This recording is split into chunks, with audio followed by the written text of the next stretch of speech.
Mga karawas, good morning. Good morning, kamusta po tayong lahat? Ito, welcome back po muli dito sa aming channel. So, February 28, araw po ng Sabado. Ito mga karawas, kahapon, hindi na tayo nakadaan dito sa Anyana Beller East Project. So, dito tayo magbibigay ng update. Tapos yung update nga po pala doon sa repair para rito sa Tansa Garden Premier Project. So, paggagawa po natin sa tropa. So, ipapaayos po natin. So, wala naman pong iba, kahit na hindi po makita ni client ng actual yun. Talagang ipagagawa niya para sa ikagaganda ng kanyang ceiling. So, yung tinutukoy natin is yun doon sa Tansa Garden Premier Project. Yung pader na kung saan ay sobra ang tabingi niya. Ayan mga karasamahan niyo, pumuli kami ngayong araw na to. Magbibigay din ako ng update sa ibang project natin dito sa Phase 3 bago tayo pumunta ng Anyana Beller East Project. Enjoy watching po. Let's go. Tara. Good morning. Kumusta ka na? Lagi ka nandito sa gitna. Okay, nandito tayo sa Phase 3, Lumina Homes. Magandang araw nga pala kila client owner at saka dito sa aso na to. Lagi ko pong nakikita, kaso nga lang pinapaalis ko siya lagi rito sa may bandang gitna. Ang hilig niya tumambay rito. O yan, nandiyan na naman. Okay, bali bati mo na syempre, bati. Poy, morning Poy. Sino kasama natin Poy? Si Rusty at saka si Chichi. Okay. Bali mga karawas, ang assignment namin dito, baklas kabit ng bubong. Ayan yung bubong po natin. Inumpisa na ni Bilog at saka ni Rusty. Ngayon, bago po kasi baklasin yan, ikinabit muna nila yung stainless gutter dito. Okay, ito yung pinagagawa natin kila Epoy. Siguro po pagka makaluwag na rin, pwede nyo nang pagtulungan to, no? Konti na lang ba sako natin dyan? Marami pa? Or pwede na lang din sako na lang din para mapahakot na natin mamaya. Yan. Chi, good morning Chi. Good morning Chi, nag-aanilyo si Chichi. Hey, teka po, labas uli ako, labas. Meron dalawang rolyo ng foam insulation ang i-deliver dito ni client. Makapal po to. So sa tansya ko, sobra na po ito. Ayan po siya.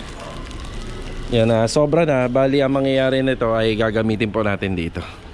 So para yung mga binili naman po ni client, nagulat na lang kasi ako, bigla niyang binili. Nandiyan na kaagad. So sa mga client natin, kung meron kayong bibilin, mas maigi magtanong. Baka mamaya yung mga materialis natin sumobra at wala na tayong paggamitan. Sa nakikita ko, magandang klase yon. Nakagamit na ako dati niyan. Ginamit ko yan sa kung hindi ako magkakamali, sa Anyana Beller East Project. Makapal po siya. Tapos alam niyo yung nag-renovate kami ng bubong doon. So makapal po yun. Tapos talagang matigas, kahit hilain mo, batakin mo, hindi po siya basta-basta mapupunit. Yung ganyan din klase yan. May kamahalan niya lang po to. Kumbaga mas ahead lang siya ng 100 pesos per meter dun sa ordinary mabibili dun sa hardware store. So hindi ako sigurado kung saan binili to ni client. So naabutan ko na lang to na nagdala na siya dito. Yan. So yung sobra, gagamitin po natin dito. So isa sandwich natin siya sa Pisum board kasi industrial ceiling naman yung napili ni client dito. Okay, di ba? Ayan, akyat na tayo. Kita na ang langit Kita ang langit. Good morning Rusty. Tsaka kay Bilog, morning. Okay. So eto, ang nangyari rito mga karohas, nagkaroon kami ng additional contract dito. Ano lang naman to, gagawin lang naman to nila ng mga isang araw lang naman. So ibabayad na po natin yun doon sa mga gumagawa. Pero kay contractor, wala na po si contractor dyan. Kumbaga tulong na natin kay client. So ang mangyayari rito, binaklas muna nila yung bubong. Kasi yung insulation kasi, kung dito lang natin ilalagay, hindi siya 100% pure protected. Bali, ang nangyari, binaklas natin yung bubong, ganun nga lang katrabaho, flashing muna, tapos bubong, saka natin to pinatong sa ating trusses. Nung naipatong na natin sa trusses, naglagay po tayo ng mga alambre. Alambre, ayan, number 16, para yung foam insulation natin ay hindi po siya lulundo. Yan, ganyan po siya kaganda. Kasi kita nyo yung gap, more than a 60 cm na po ito. So yung gap na mga trusses dito ng purlins ay nasa mga 1 meter. 1 meter gap. May tendency na lumundo siya. So kailangan Itong alambre natin ay naka-intact po siya, tuwid or batak. So ayan, after nun, kabit uli ng yero hanggang sa matapos nila, maikabit nila yung flashing. So sa gagawin po namin dito, maglalagay pa po kami ng Pisum board dito after po nito. So kaya mahalaga rin na ma-videohan ko para makita ni client kung talagang may nilagay po talaga tayong foam insulation. Kasi kapag nilagyan na natin ng Pisum board, ceiling dito, bukod pa sa PVC, so hindi na nila makikita yan. So ito yung update. Tapos sa gutter, ito na yung stainless gutter, napalitan na rin po nila.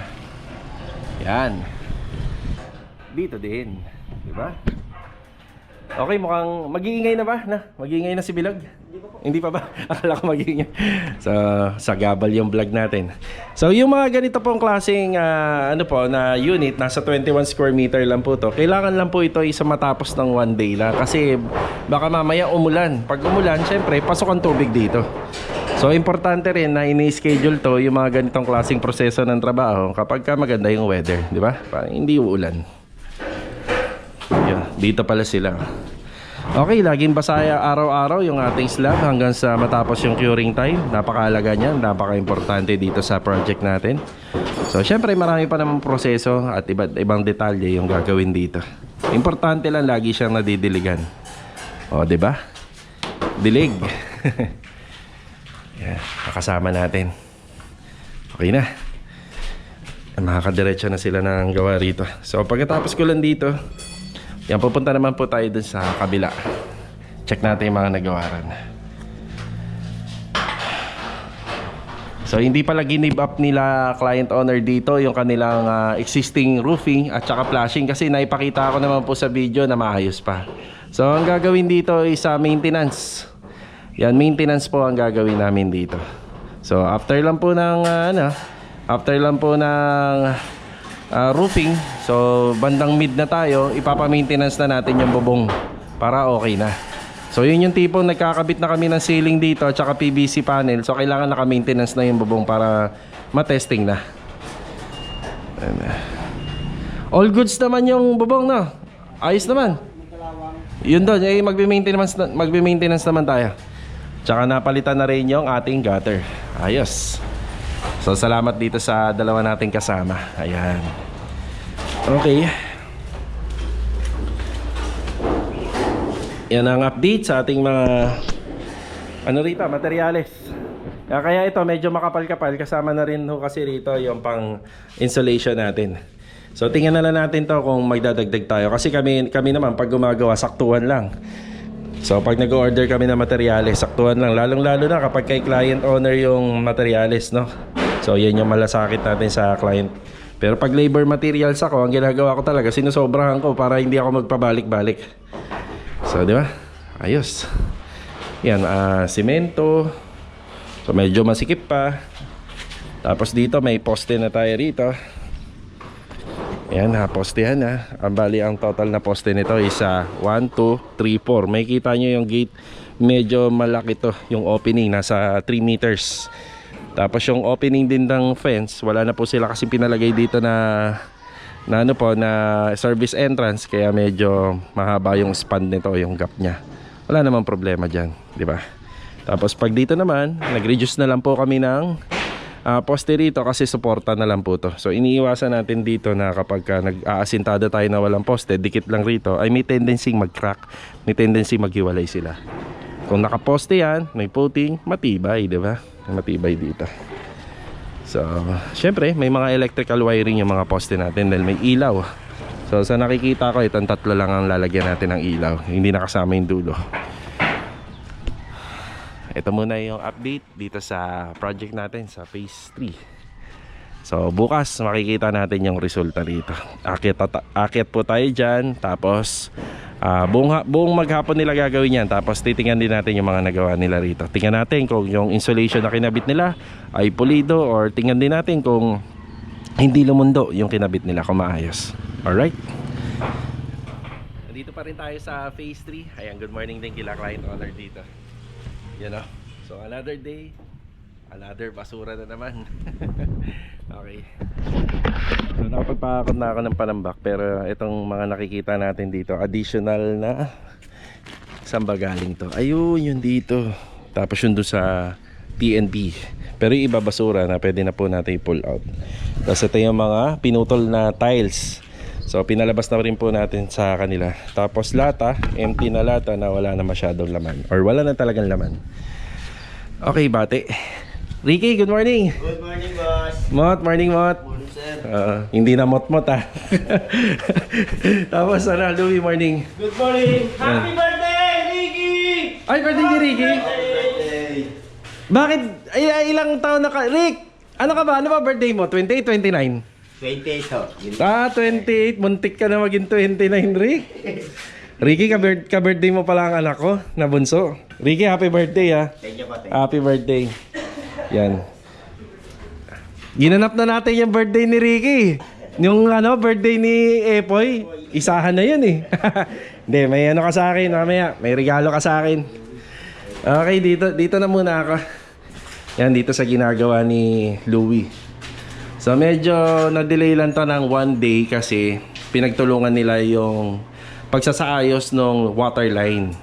So papabor po sa atin yon, then papabor din yung kay Sir Mark, yung mag-install dito ng water storage and filtration. So inayos natin pati yung valve. So dito bumalik na si Louie sa area na to. So kahapon nga po pala nagpa-deliver tayo ng mga adhesive, mga 15 bags yun, no, yung dumating no, Louie. 15 bags. So nabitin pa. Ayan o. So inayos mo na yung pader dito. Makikita nyo bakit parang may mga plaster siya, kasi wala sa squala yung pader. Syempre, pag gumawa tong tile setter natin na to, syempre pulido siya, no? Pulido. Kaya kailangan siya yung masusunod dito sa gawa niya. So squalado na po to.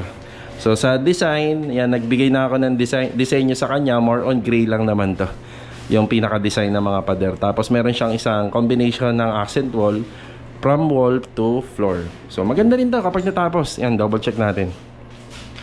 Si Mot nga pala nakababa na rito. Yun ang kagandahan kay Mot. Pag may nakikita po kayong nagmamasilya na laging may baon na to, ano to? Aluminum. Pambara. Yan, asahan nyo. Maganda gawa niyan, di ba? Parang binobola natin si Mot no? Matagal na natin nakikita to eh. Pero syempre bago siya rito eh. Sa una lang ba yan? Sa una lang? Ako. Ganyan ka rin ba dati, May? So eto, ayan mga tuwid at pantay.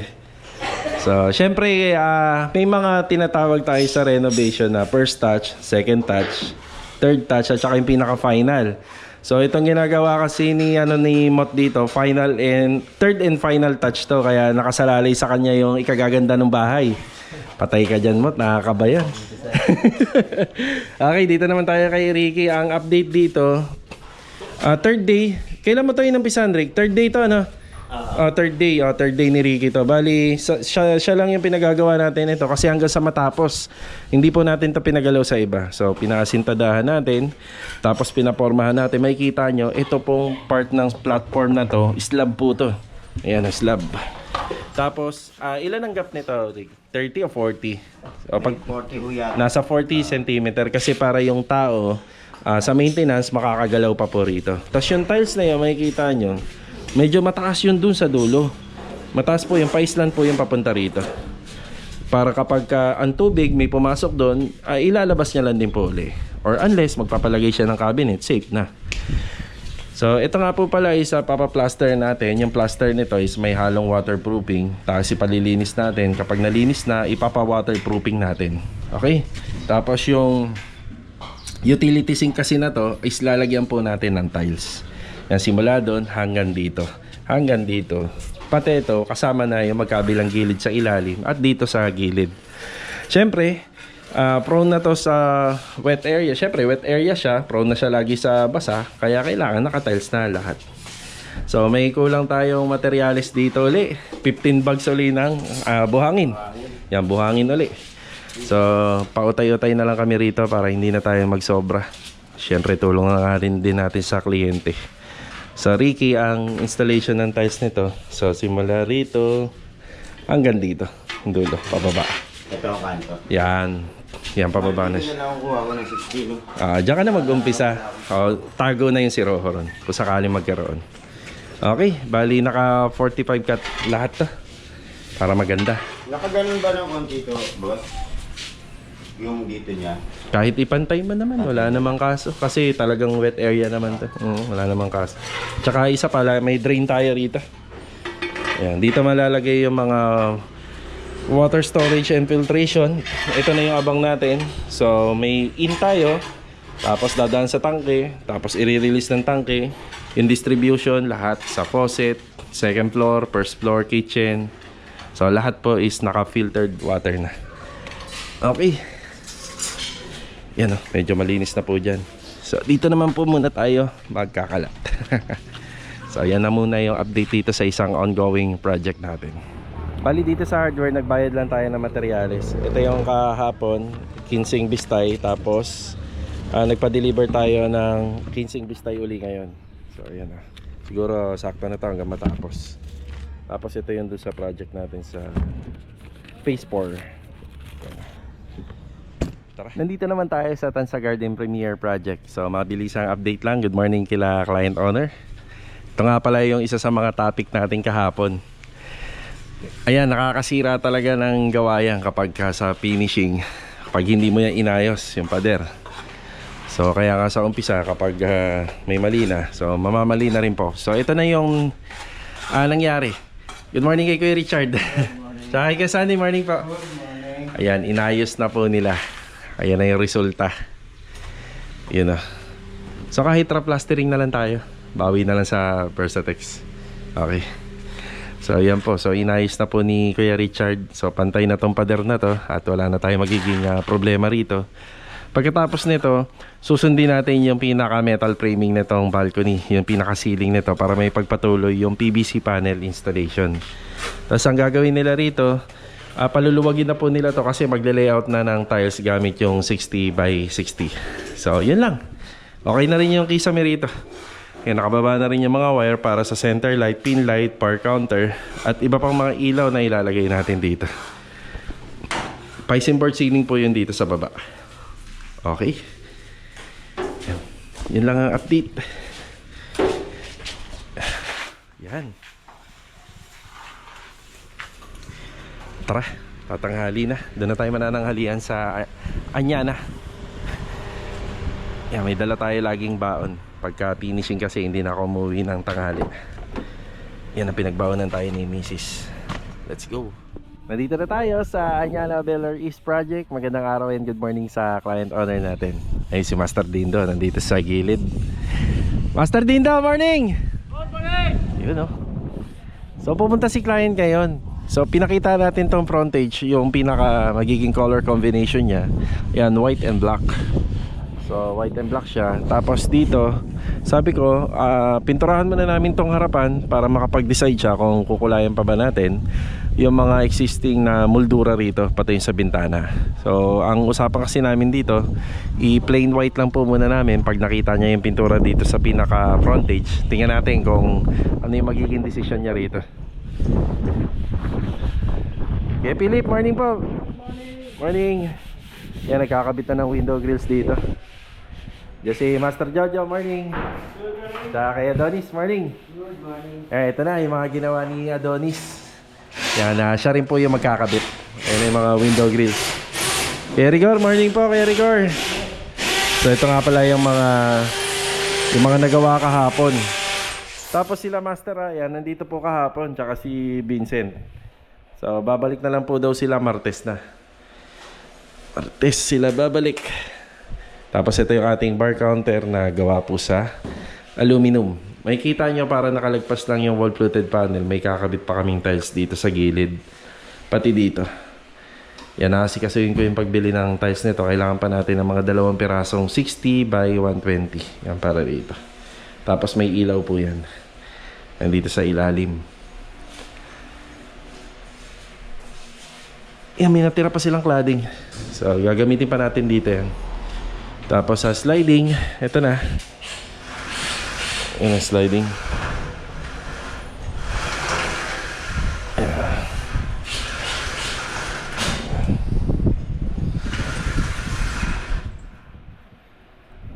isa-isa na pala kinakabit yung mga window grills eh. Yung pinaka-design niya, yung may access lang na mabuksan po yung bintana.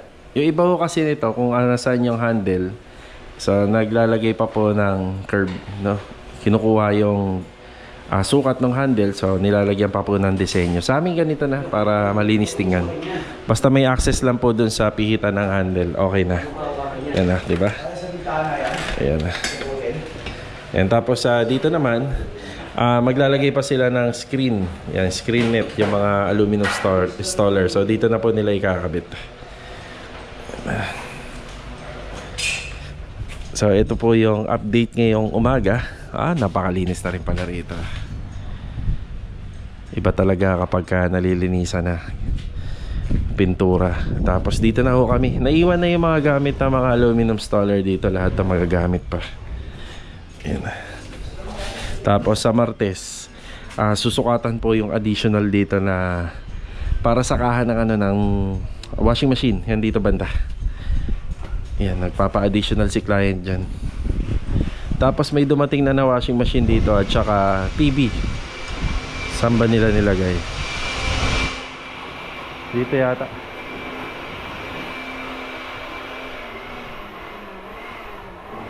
Eto, TV and washing machine. Ayan may isa-isa na ni Adonis lagyan ng grills.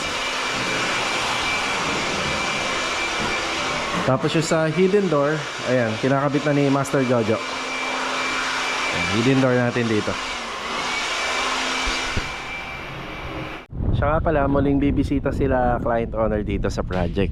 So may mga dala silang mga accessories na ilalagay po natin sa mga pintuan, kagaya ng door stopper, additional na doorknob, at ilan pa sa mga gusto nilang ipakabit dito. Yan, bali February 28 ngayon. Ito yung last day and last week ay yung February, ngayong month of February. Meron na lang po tayong last 2 weeks dito. So sana po matapos po namin to sa tinakdang deadline. Kasi hindi ho nagmadali si client dito. Medyo matagal na po yung renovation namin dito. Hindi naman po sila nagmadali, kaya napakalaking advantage sa atin yon para makatanggap pa ng ibang mga ongoing project natin. So ang deadline talaga namin dito is sa 3rd week ng March. Siyempre para sa amin, 2nd week kailangan matapos na namin to, diba? Halos kompleto na to, livable na po tong bahay na to. May mga aircon na, may internet na, diba? Halos kompleto na, titirhan na lang po. Tapos kailangan na lang namin gawin dito ay mai-turnover namin ng maayos at malinis syempre, diba? Ano ito mga karaos, break time muna. Yan, kumain na ba kayo? Nananghalian na ba kayo? Ito kami, kakatapos lang. So yung mga tropa natin dito sa Anyana Bel Air East, nagpapahinga na. So shoutout muna kay Sir Ruel Gabriela from Jeddah, Saudi Arabia. Yan, salamat sa walang sawa niyo pong suporta dito sa aming channel. Yan, shoutout na rin kay Drew Rojo. Yan, God bless po sa inyo. Wala naman po sa opinion ni Sir Rob Constantino, bakit hindi mo na lang ipa-deliver yung materyales mismo doon sa bodega ko? Yan, kung ang concern lang naman ay yung safety na materyales sa site. Yan, maraming salamat po sa inyong comment. Bali, ganito po yan. So, ganito siya ka-hassle. Ang una nating step na gagawin ay kukuha tayo ng gate pass sa Lumina. Sa Lumina, halos wala ka na po makikitang tao doon sa opisina. More on online na ngayon. Ngayon, kapag meron tayong mga materyales na ipapasok sa Lumina, lalo na deliver, kailangan talaga may gate pass. Hindi kagaya doon kay Mulong, nakatago siya kasi meron po siyang lagayan.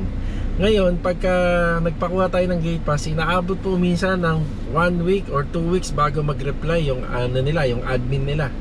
Kaya medyo hassle.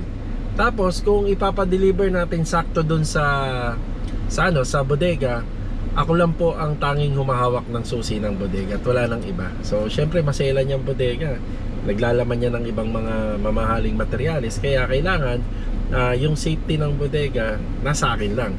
Ngayon, kung sakali pong ipapadeliver natin, lagi ako nasa labas, kung saan po tayong location na pumupunta, kung sa Phase 4, minsan sa Tansa Garden, nandito naman tayo sa Anyana. So bihira tayo minsan doon sa Lumina, kasi sa Lumina pwede ako magbigay ng update doon ng umaga at saka hapon. So yung mga tinututukan ko, itong mga finishing. So sa madaling salita, yun talaga ang pinaka the best na ano doon, na diskarte. Anyway, maraming salamat po sa inyong concern and comment, Sir Rob Constantino. Ayan mga karos, hintayin na lang po natin sila client. So pupunta sila siguro after break time, then bibigay na tayo ng update sa mga nagawa po namin dito. Tara! Okay mga karos, pauwi na yung update natin. So mag-aalas 5 na, may 5 minutes pa ako para magbigay ng update. Nagpunta rito sila client owner. Ayan, magandang araw at saka magandang hapon na kila client owner. Pauwi na rin po sila. Update tayo rito. Yan yung harapan ng bahay. So malinis na rito, pati dun sa gilid. Pero hindi pa siya tapos. Ayan o, pauwi na yung tropa. Medyo na late tayo rito. Sige, dito na lang. Kakain ako ng konti. Parang piling ko. Oo, yan, dyan. So, medyo na-late na tayo sa pag-update kasi marami po kaming pinag-usapan dito sa unit at nagkaroon din ng konting banding at kwentuhan. Ayan na, alis na po sila. Uwi na rin sila, ma'am. Tsaka yung tropa. Okay, dito, ayan na yung nagawa ni Master Jojo pero hindi pa po yan tapos. May mga ilang accessories dito na dala na nila client na ikakabit na rin natin sa susunod na linggo. Yan, kakabit natin. So ito isa retractable na mga hanger para po dito sa may corner area. Ito po yun. Tapos meron na rin pong para sa sa curtain ng TNB. So yung TNB natin, yung pinaka enclosure niya, bali curtain dito sa dalawa. Yung existing na TNB rito sa first floor and second floor. Yan na, additional na doorknob. So nagkulang sila ng isang doorknob. Tapos ito yung sa mga towel, towel tuloy, yung tissue holder. Tapos yung TV, ang tawag, TV bracket. Yan. Okay na? Ayun, sige.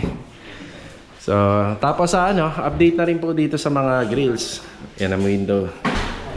Yan, ganda. Ito, mga trinabaho ni Adonis. Tapos hindi pa tapos to.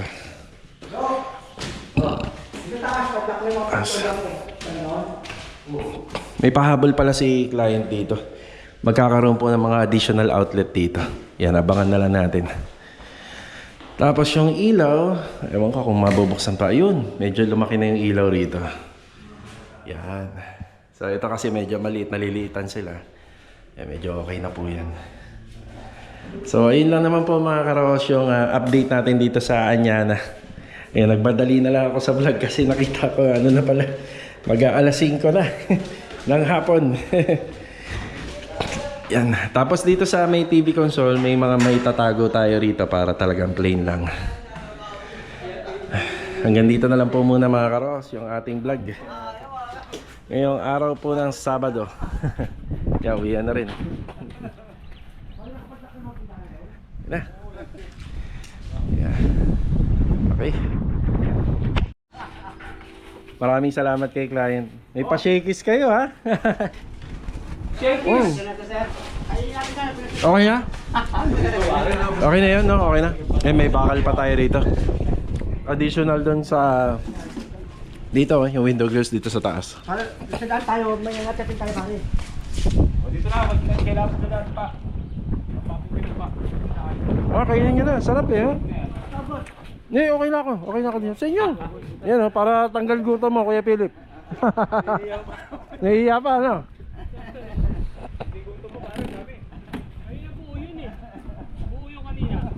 Minayak-maya niya. May alaga kayo malaking pusa dyan. Pusa, sabi ng pusa oh.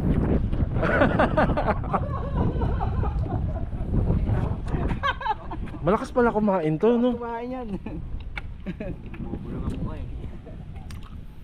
Sige, pag natapos tayo rito, kakain tayo ng marami. Talagang hanggat kaya mo.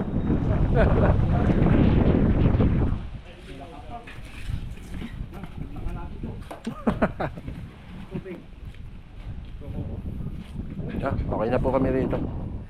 Bale, ito mga karos, hanggang dito na lang po muna yung vlog natin ngayong araw ng Sabado. Muli, nagpapasalamat ako sa walang sawa nyo pong suporta at palaging pagbisita rito sa aming channel. So hanggang dito na lang po muna. See you on my next vlog. So kita-kita ulit tayo for the next video. Bali may vlog po tayo bukas. So ito po yung content natin bukas tungkol po dun sa pinuntahan natin na nakaraan linggo dito sa may Fineview subdivision. Magbibigay lang tayo ng konting reaction dyan. Alright, God bless po sa ating lahat. Ito, paalam po muna. Let's go. Tara. Uy, ito ng weather. Ay, oo nga pala, birthday nga pala ni Ricky. Bali, bawi na lang tayo bukas. Yan, birthday nga rin pala ng bunso kong anak ngayon. Yan, nagkokolong-kolong si Master Dindo at saka si Kuya Philip. Yan, uwian na po.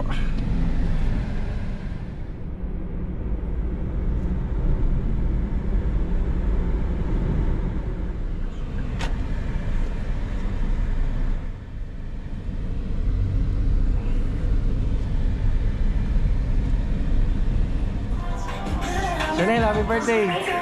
Chanel! Boom! Master Batang.